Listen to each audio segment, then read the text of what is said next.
ভুলবশত কাউকে হত্যা করে ফেলেছে, দিয়াত, জরিমানা প্রথম শুরু হবে টাকা দিয়ে। দিয়াত, টাকা, জরিমানা দাও। ভুলবশত মানুষকে হত্যা করেছে, টাকা নাই, গরিব মানুষ কি করবে? এবার গুনাহের কাফফারা হবে সিয়াম দিয়ে। তাহলে দুনিয়াতেই গুনাহের কাফফারার ব্যবস্থা আল্লাহ করে দেওয়ার একটা মাধ্যম করেছেন, তার নাম কি? সিয়াম। তাহলে সিয়াম দিয়ে গুনাহ মিটে যায়, বলেন আল্লাহু আকবার। সিয়াম গুনাহ মিটে যাওয়ার একটা মাধ্যম, এটা আল্লাহই তৈরি করেছে। রাসূলুল্লাহ সাল্লাল্লাহু আলাইহি ওয়াসাল্লাম বলেন, মান সামা ইয়াওমান ফি সাবিলিল্লাহ বা'আদাল্লাহু লাহু ওয়াজহাহু আনিন নারি ৭০ খরিফান। এক রিওয়ায়াতে আছে মিআতা আম, আর এক রিওয়ায়াতে আছে বাইনাস সামাই ওয়াল আরজ। বলছে কেউ যদি একদিন আল্লাহর সন্তুষ্টির জন্য সিয়াম পালন করে, তাহলে তার এই চেহারাকে আল্লাহ জাহান্নামের আগুন থেকে দূরে সরিয়ে দিবেন। এক রিওয়ায়াতে ৭০ বছরের পথ, এক রিওয়ায়াতে ১০০ বছরের পথ, এক রিওয়ায়াতে আসমান আর জমিনের মধ্যে যে দূরত্ব আছে এই দূরত্ব সমপরিমাণ।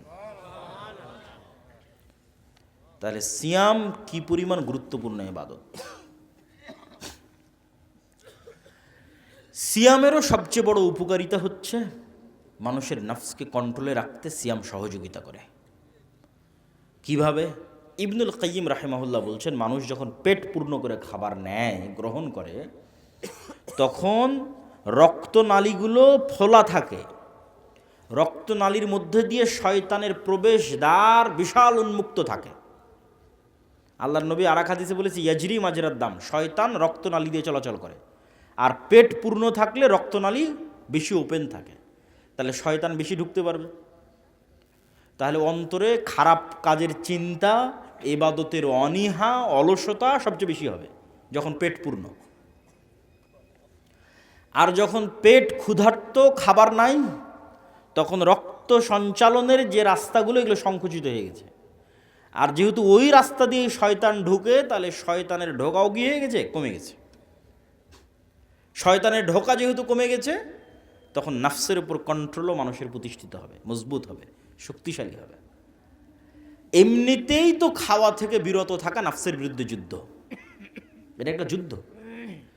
আর অন্য ধর্মের সওম এবং মুসলমানদের সওমের মধ্যে পার্থক্য হচ্ছে,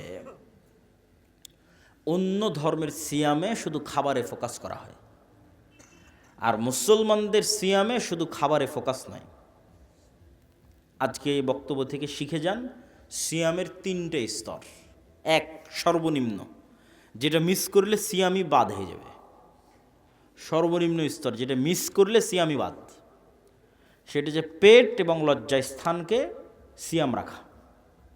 লজ্জাস্থান সিয়াম রেখেছে, পেট সিয়াম রেখেছে, এটা যদি মিস হয়ে যায় তাহলে সিয়ামই বাদ। এর পরের স্তর, যেটা এর চেয়ে শ্রেষ্ঠ, উত্তম, লজ্জাস্থানও সিয়াম রেখেছে, পেটও সিয়াম রেখেছে, চোখও সিয়াম রেখেছে, কানও সিয়াম রেখেছে, মুখও সিয়াম রেখেছে, শরীরের সকল অঙ্গ প্রত্যঙ্গ সিয়াম রেখেছে। মানে চোখ আল্লাহর নাফরমানিতে ব্যবহার হচ্ছে না, কান আল্লাহর নাফরমানিতে ব্যবহার হচ্ছে না, মুখ আল্লাহর নাফরমানিতে ব্যবহার হচ্ছে না। এটা আসল সিয়াম, প্রকৃত সিয়াম। ৩ নাম্বার, সর্বশ্রেষ্ঠ সিয়াম। সর্বশ্রেষ্ঠ সিয়াম হচ্ছে পুরো শরীরের সকল কিছু বিরত আছে। পেট খাওয়া থেকে বিরত আছে, লজ্জাস্থান তার কাজ থেকে বিরত আছে, চোখ, নাক, কান, দৃষ্টিশক্তি, শ্রবণ শক্তি, মেধা শক্তি সব আল্লাহর নাফরমানি থেকে বিরত আছে। এগুলো সব সিয়াম আছে। এর উপরে শুধু এগুলো বিরত নাই, ওই যে জাকারিয়া আলাইহিস সালামকে আল্লাহ শিখালো না যে মুখ বন্ধ, কিন্তু সকাল সন্ধ্যায় কি চলবে? জিকির চলবে। তাহলে মুখ অপ্রয়োজনীয় গীবত, অপবাদ, নিন্দা, গল্প গুজব থেকে বন্ধ, সিয়াম আছে, কিন্তু কোরআন তেলাওয়াতে ব্যস্ত আছে, বলেন আল্লাহু আকবার। চোখ অশ্লীল দৃশ্য দেখা থেকে বিরত আছে, সিয়াম আছে, কিন্তু এই চোখকে কাজে লাগিয়ে কোরআন তেলাওয়াতে ব্যস্ত আছে, আল্লাহু আকবার। এইভাবে যখন পুরো শরীরের সকল অঙ্গ প্রত্যঙ্গ শুধু গুনাহ থেকে বিরত থাকলো না, শুধু খাবার থেকে বিরত থাকলো না, সবগুলোকে আল্লাহর ইবাদতে কাজে লাগানো হলো, এটা হলো সর্বশ্রেষ্ঠ সিয়াম পালনকারী, সর্বোত্তম সিয়াম পালনকারী। ওই সিয়াম পালনকারী হওয়ার চেষ্টা করতে হবে।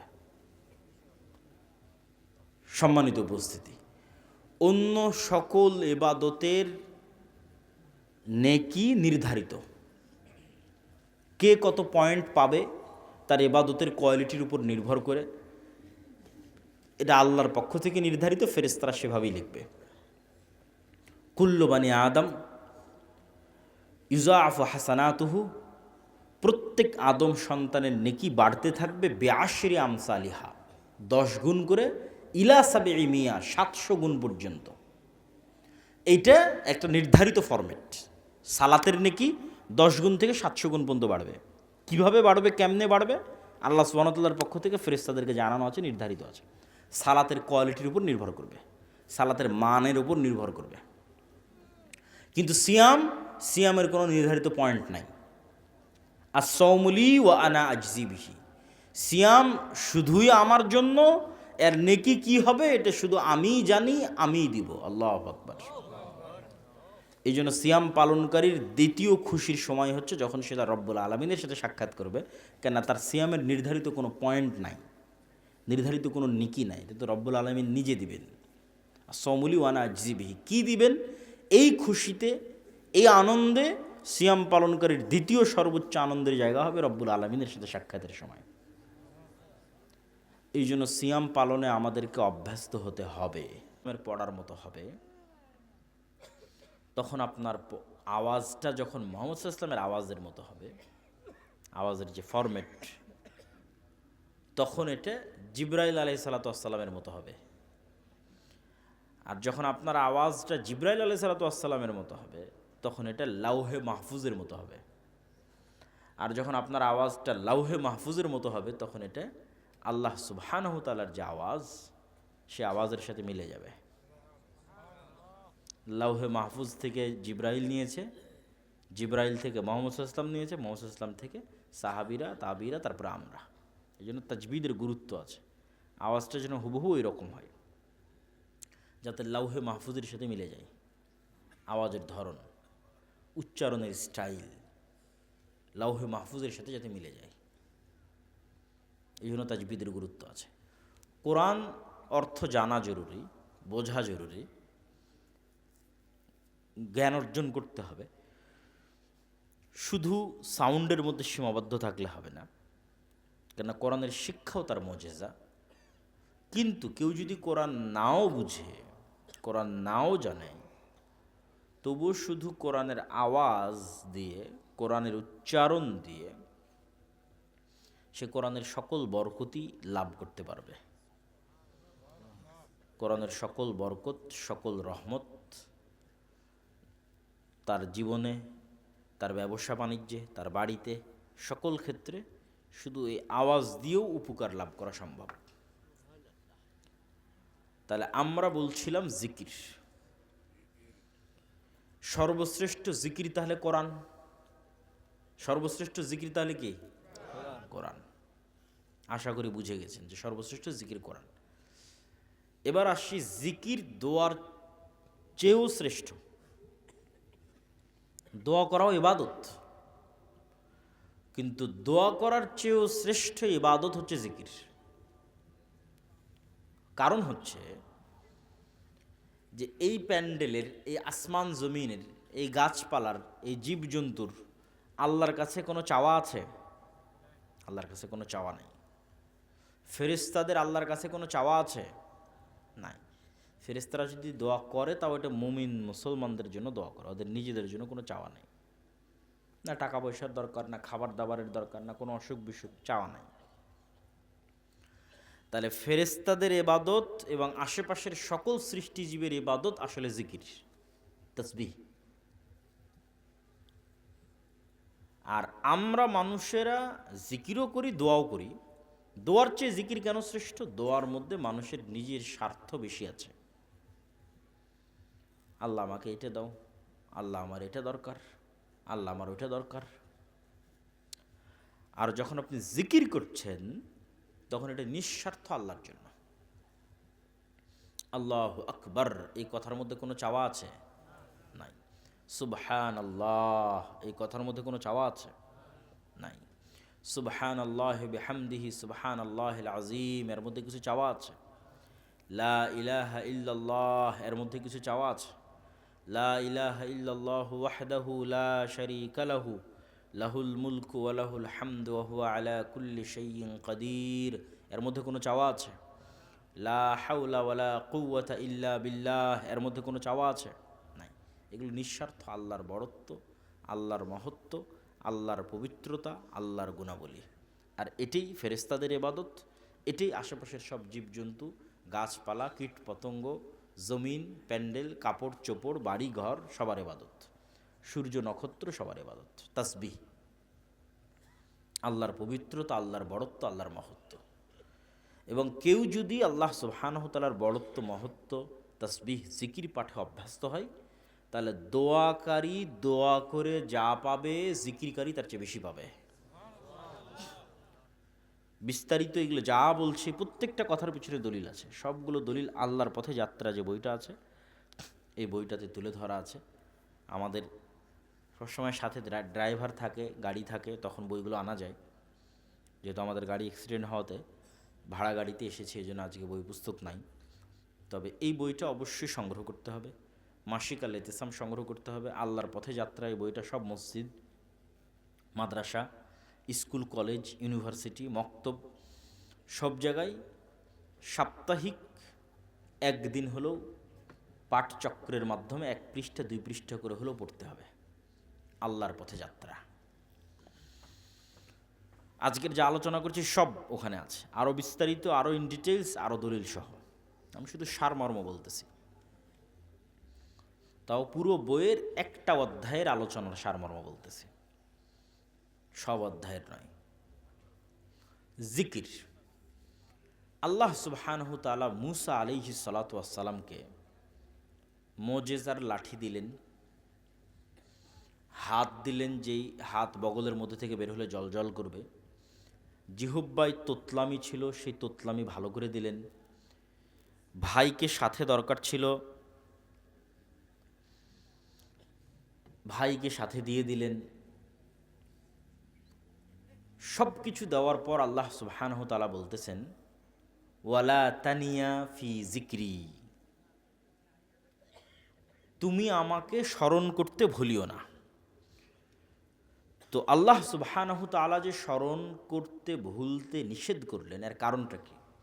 এর কারণ হচ্ছে, কল্পনা করেন যে মুহাম্মদ সাল্লাল্লাহু আলাইহি ওয়াসাল্লাম 1 সপ্তাহ যাবৎ সালাত আদায় করেনি, আল্লাহ সুবহানাহু তাআলাকে স্মরণ করেনি।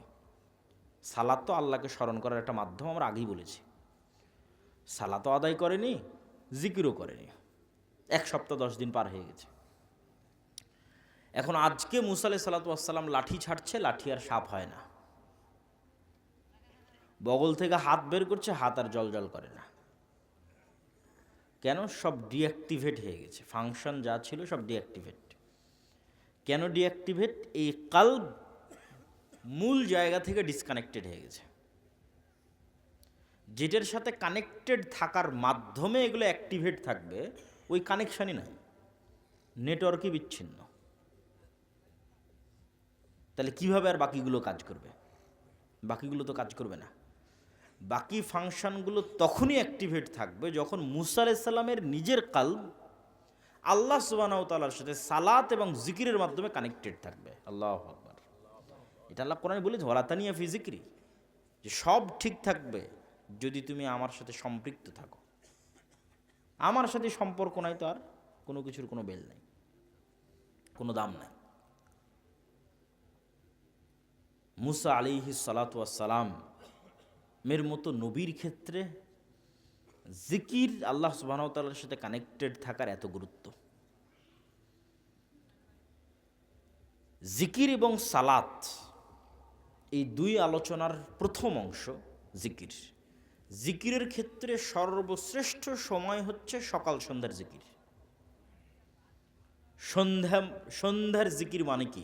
মাগরিবের আগে না মাগরিবের পরে? কে বলতো? সূর্য ডোবার পূর্বে। এবং সকালের জিকির মানে সূর্য ওঠার পূর্বে। তোমার যে সন্তান হবে, এটার আলামত হচ্ছে, চিহ্ন হচ্ছে মুখ বন্ধ, কোনো মানুষের সাথে কোনো কথা নাই। এটা একটা সিয়াম, এটা একটা রোজা। আমরা 3 নাম্বার আলোচনা করব, সিয়াম বা রোজা, বিরত থাকা। মারিয়াম আলাইহিস সালাতু ওয়াস সালাম যখন ঈসা আলাইহিস সালাতু ওয়াস সালামকে কোলে করে লোকালয়ে আসলেন, মানুষজন ওনাকে জিজ্ঞেস করছে ছেলে কীভাবে হলো। উনি বলছেন, ইন্নী নাযারতু লির-রহমানি সাওমা ফালান উকাল্লিমাল ইয়াওমা ইনসিয়া। আমি আল্লাহর নামে আজকে সিয়াম রেখেছি, এই জন্য আজকে কথা বলবো না। শাব্দিক অনুবাদ করতেছি। তাহলে সিয়াম মানে বিরত থাকা, মানে আল্লাহর নামে আজকে মুখ বন্ধ করেছি, ফলত আজকে আমি আর কোনো কথা বলবো না। তারপরে উনি ওনার বাচ্চার দিকে ইশারা করলেন, ওটা ভিন্ন ঘটনা। ঠিক জাকারিয়া আলাইহিস সালাতু ওয়াস সালামকে আল্লাহ বলছেন মুখ বন্ধ, সিয়াম চলবে মুখের। আর কি চলবে? যেমন দুনিয়ার কোনো মানুষের সাথে কোনো প্রকারের কথা হবে না, সব কথা বন্ধ, ঠিক তার বিপরীতে তোমার মুখ দিয়ে সকালে সন্ধ্যায় শুধু আল্লাহর জিকির উচ্চারিত হবে, আল্লাহু আকবার। এটাই আলামত। আল্লাহ কোরআনের মধ্যে বলছে যে তোমার সন্তান হবে, আর আলামতই হচ্ছে দুনিয়ার সব অপ্রয়োজনীয় কথা বাদ, আর শুধু মুখ ব্যবহৃত হবে সকালে সন্ধ্যায় আল্লাহর জিকিরে। স্পেশাল টাইম সকাল সন্ধ্যার জিকির। সকাল সন্ধ্যার জিকির দিয়ে পৃথিবীর এমন কোনো অসম্ভব নাই যা সম্ভব করা সম্ভব নয়। এমন কোনো অসম্ভব নাই যা সম্ভব করা সম্ভব নয় জিকির দিয়ে, বিশেষ করে সকাল সন্ধ্যার জিকির দিয়ে।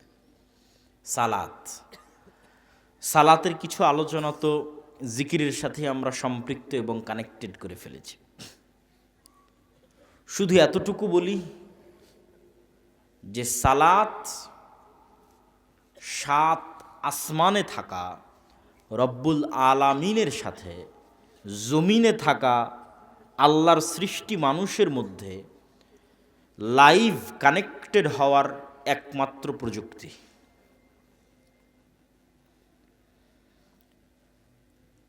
যে আপনি আছেন জমিনে আর আল্লাহ সুবহানাহু তাআলা আছেন আরশে।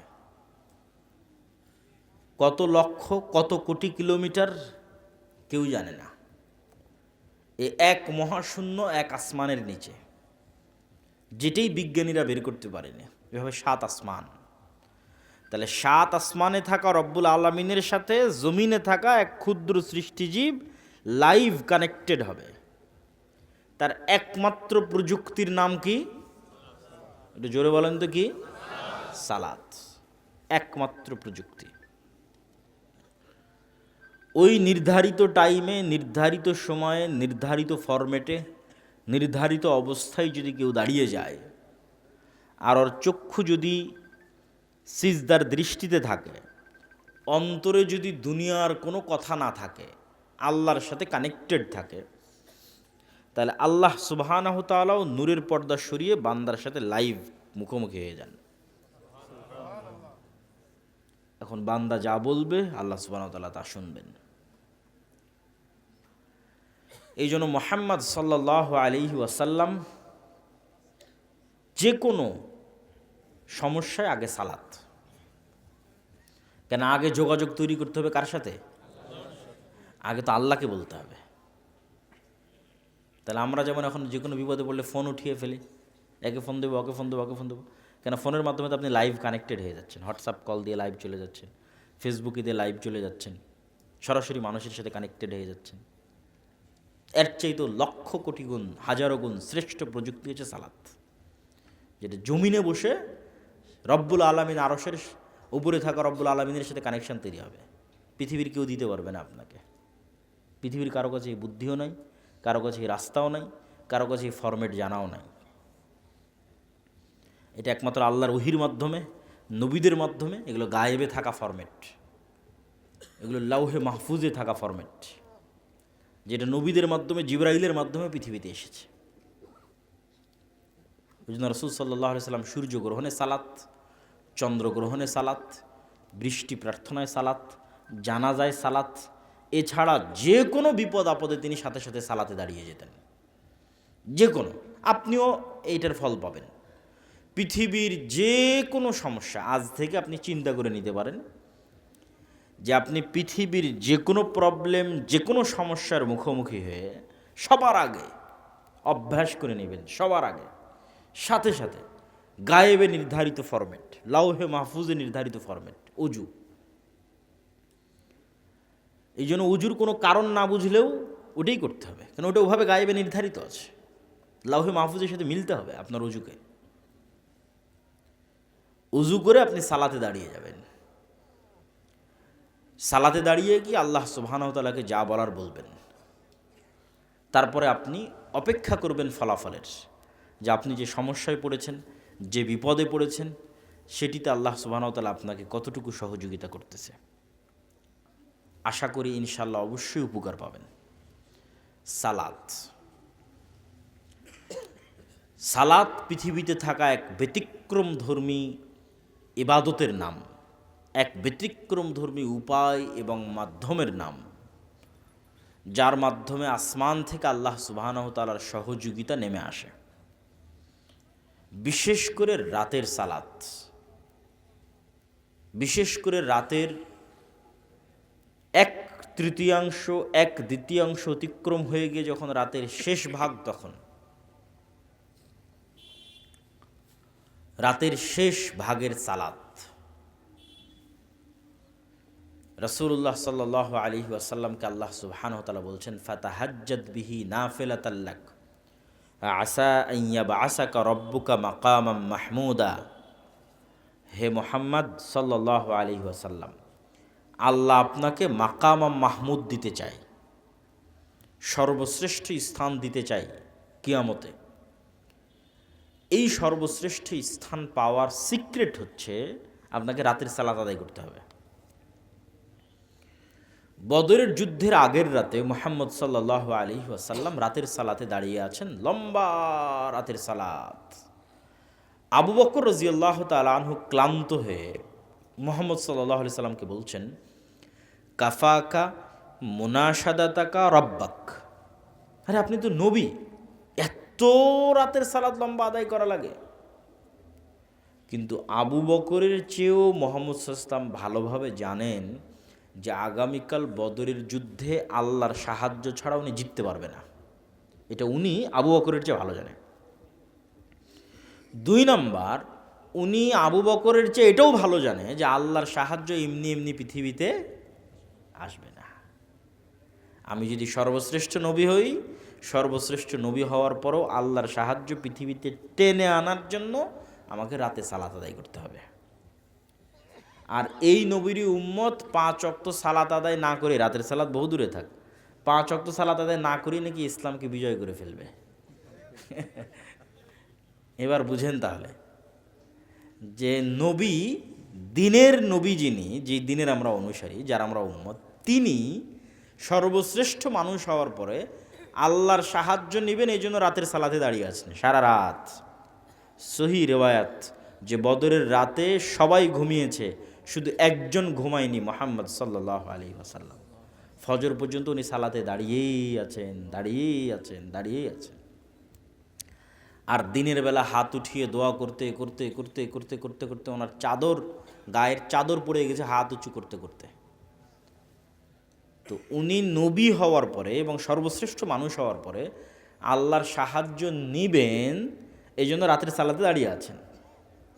আর আমরা ইসলামকে বিজয় করে ফেলবো 5 ওয়াক্ত সালাত আদায় না করেই, এটা কোনো মতেই সম্ভব নয়। সালাত, 5 ওয়াক্ত সালাত ছাড়া আপনি আল্লাহ সুবহানাহু ওয়া তাআলার গণনার মধ্যেই আসবেন না।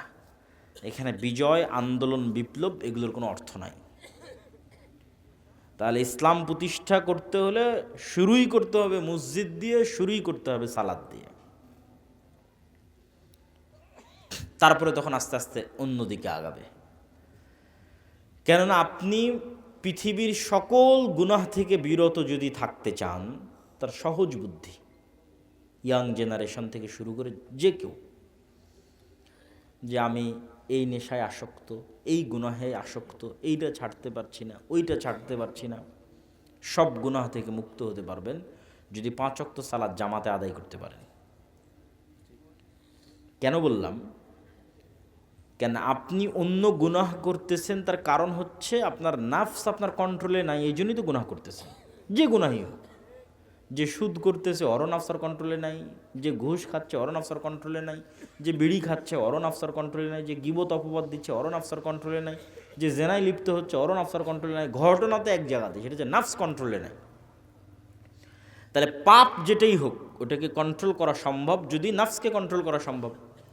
তাহলে নাফসকে কন্ট্রোল করতে হলে একে তো কাজ দিতে হবে, কাজ না দিলে কিভাবে কন্ট্রোল হবে? পৃথিবীর এমন কোনো প্রশিক্ষণ নাই যে প্রশিক্ষণ কাজ ছাড়া হয়ে যায়। যে আমি ঘরে বসে আর্মি হয়ে গেলাম, এটা হবে নাকি? ঘরে বসে পুলিশ হয়ে গেলাম, এটা হবে নাকি? দৌড়াতে হবে, কাজ করলে, ট্রেনিং নিলে তাহলে ও কাজের উপযুক্ত হবে। তাহলে এখন আমি চাচ্ছি যে আমার নাফসকে আমি কন্ট্রোল করতে চাই, কেন আমি অসংখ্য গুনাহে লিপ্ত। তাহলে একে কাজ না দিলে কি কন্ট্রোলে আসবে? কাজ না দিলে কন্ট্রোলে আসবে না। তো অলস, অলস যদি পড়ে থাকে তো শয়তানের ঘর, শয়তানের আড্ডাখানা, কারখানা। তাহলে একে এখন কাজ দিতে হবে। তাহলে এর প্রথম কাজ হচ্ছে যে কোনো মূল্যে একে 5 ওয়াক্ত সালাত আদায় করতে বাধ্য করতে হবে, মেরে পিটিয়ে, এট এনি কস্ট। যতক্ষণ মানুষ তার নিজের নফসকে 5 ওয়াক্ত সালাত আদায় বাধ্য করতে না পেরেছে, ততক্ষণ আরও কোনো গুনাহ থেকে বিরত থাকতে পারবে না, যে গুনাহই হোক পৃথিবীর। আর নফসকে যখন মানুষ একবার বাধ্য করে ফেলবে যে না, তোকে সালাত আদায় করতেই হবে এবং জামাতে মসজিদে সালাত আদায় করতে হবে, তাহলে অন্তত কি হলো, নফসটা কন্ট্রোলে চলে আসলো। এখন কন্ট্রোলে যখন চলে আসবে তখন আর যে কোনো গুনাহ, ওই গুনাহের ধরন কেমন হবে আপনাকে বলি। নফস কন্ট্রোলে আসার আগে গুনাহের ধরন ছিল এমন, মন চাইলো সিগারেট ধরিয়ে ফেললেন, কেন নফস তো কন্ট্রোলে নাই। এবার যখন অন্তত একটানা 40 দিন যদি আপনি আপনার নফসকে বাধ্য করেন যে আমি একটানা 40 দিন 5 ওয়াক্ত সালাত জামাতে আদায় করব তাকবীরে তাহরিমার সাথে, সাকসেসফুলি একটা কোর্স কমপ্লিট করেছেন, একটা ডোজ কমপ্লিট করেছেন সাকসেসফুলি, একটানা 40 দিন। এই 40 দিনের পর যখন আপনি সিগারেট বা বিড়ি ধরাতে যাবেন, তখন অন্তত 10 বার আপনি চিন্তা করার সুযোগ পাবেন যে খাবো না খাবো না। এই চিন্তা করার সুযোগটা এতদিন ছিল না, কেননা এতদিন এই নাফসের উপর আপনার কন্ট্রোল ছিল না, এটা ছিল শয়তানের গোলাম। এই 40 দিনের পর এখন আপনি যে গুনাহই যান না কেন চিন্তা করার সুযোগ পাবেন। চিন্তা করার পর আপনি করলেন, সেটা ভিন্ন বিষয়, কিন্তু আপনার নাফসের উপর আপনার কন্ট্রোল ফিরে এসেছে। এই জন্য পৃথিবীর সকল গুনাহ থেকে মুক্ত হওয়ার সিক্রেট হচ্ছে 5 ওয়াক্ত সালাত। 5 ওয়াক্ত সালাত আদায় করতেই হবে। 5 ওয়াক্ত সালাত ছাড়া উম্মতে মুহাম্মাদির বাঁচার কোনো রাস্তা নাই। আর বড় মহৎ কিছু করতে চাইলে, বিশাল বিজয় অর্জন করতে চাইলে, যেমন মুহাম্মদ সাল্লাল্লাহু আলাইহি ওয়াসাল্লামকে আল্লাহ শর্ত দিয়েছে মাকাম মাহমুদ, লাগবে রাতের সালাত, এরকম উম্মতে মুহাম্মাদি বিশাল কোনো বিজয় অর্জন করতে চায়, রাতের সালাত লাগবে। সাহাবীরা 5 ওয়াক্ত সালাতের পরেও রাতের সালাতে অভ্যাসী ছিলেন। রাতের সালাতের পরেও তারা কোরআন তেলাওয়াতে, সালাতের পরেও তারা কোরআন তেলাওয়াতে অভ্যাসী ছিলেন। সম্মানিত উপস্থিতি, আমরা আমাদের বক্তব্যের তৃতীয় পয়েন্ট, সিয়াম। আজকে সিয়াম বাছাই করতাম না, শুধু একটা কারণে বাছাই করেছি, আগামীকাল অথবা পরশুদিন থেকে শাবান মাস শুরু হচ্ছে এবং রাসূলুল্লাহ সাল্লাল্লাহু আলাইহি ওয়াসাল্লাম রমাজানের বাইরে আর যে মাসে সবচেয়ে বেশি সিয়াম পালন করতেন সে মাসের নাম শাবান মাস। শাবান মাসে রাসূল সাল্লাল্লাহু আলাইহি ওয়াসাল্লাম সবচেয়ে বেশি সিয়াম পালন করতেন। এর কারণ হচ্ছে তিনি সপ্তাহে যে 2 দিন সিয়াম পালন করতেন, এই 2 দিন সিয়ামের কারণ হচ্ছে এই 2 দিনে সাপ্তাহিক আমল আল্লাহ সুবহানাহু ওয়া তাআলার দরবারে তুলে ধরা হতো। আর শাবান মাসে সারা বছরের আমল আল্লাহ সুবহানাহু ওয়া তাআলার নিকটে তুলে ধরা হয়। এই জন্য তিনি চাইতেন যে যখন আমার আমল আল্লাহ সুবহানাহু ওয়া তাআলার নিকটে তুলে ধরা হবে তখন যেন আমি অন্তত সিয়াম অবস্থায় থাকি। এই জন্য আয়েশা রাদিয়াল্লাহু তাআলা আনহা বলছে, আব্দুল্লাহ বিন আব্বাস বলছে যে আল্লাহর নবী কোনো মাসে পূর্ণ সিয়াম রাখেনি, শুধু 1 মাস রমাজান।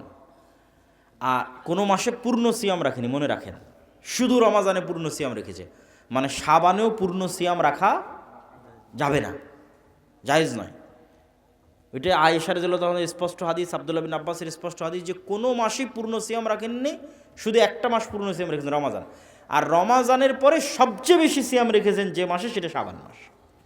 তাহলে শাবান মাসে সবচেয়ে বেশি সিয়াম হবে, কিন্তু পূর্ণ নয়।